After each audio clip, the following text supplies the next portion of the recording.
Whiskers often wondered if humans truly understood him. Not in the, "I want food," or "I need attention" way. They got that part. But in the way he thought, the way he felt, the little intricacies of his daily life that mattered more than anyone realized. He had his routines, yes. But like all beings with a spark of self-awareness, he also had dreams, curiosities, and grudges. Morning was always a negotiation. He stretched, luxuriating in the long, fluid movements that reminded him of his strength. Then came the crucial moment, breakfast. Mrs. Parker would fill his dish, expecting him to eat dutifully, and he did, but with a hint of flair, a circling here, a sniff there, just enough to remind them that he was not a mere creature of habit. He liked asserting his preferences subtly. It was a small rebellion against a predictable world. Once breakfast was done, the backyard called. To the Parkers, it might have seemed like Whiskers was merely playing. But he knew better. Every blade of grass held a story, every rustling leaf a secret, and every passing bird was an invitation to reflect on the boundaries between freedom and caution. He was an observer of life in miniature, the delicate ballet of ants on the ground, the drama of a butterfly caught in the wind, the measured movements of a neighbor's dog that never quite saw him. Whiskers was more than a hunter, more than a pet.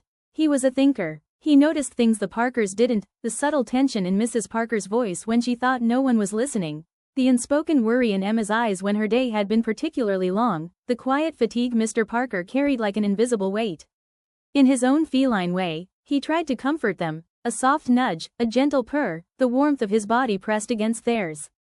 It was not obligation, it was understanding, and it was love. Afternoons were for exploration, but exploration was also a mental exercise. Whiskers analyzed every route through the garden, testing the wind for scent, gauging the distance of fences, imagining the possibilities of leaping higher, going farther.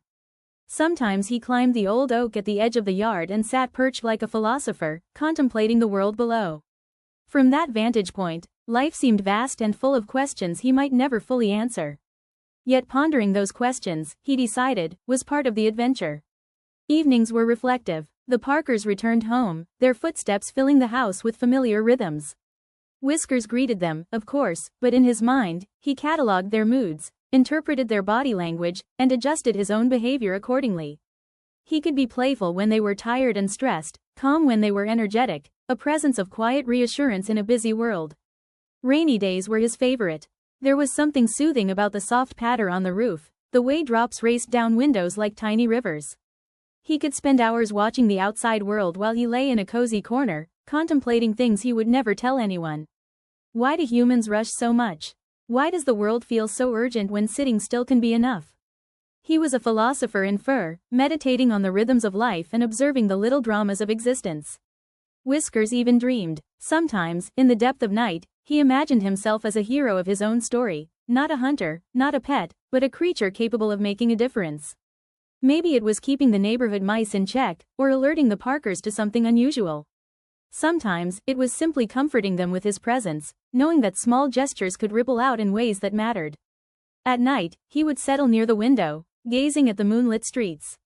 He felt a strange kinship with everything outside, the quiet houses, the occasional passing car, the stray cats wandering through the shadows. He understood the ebb and flow of life in ways humans rarely considered. And yet, he also cherished the small warmth of home, the gentle hum of conversation, the soft fabric of a sofa beneath him,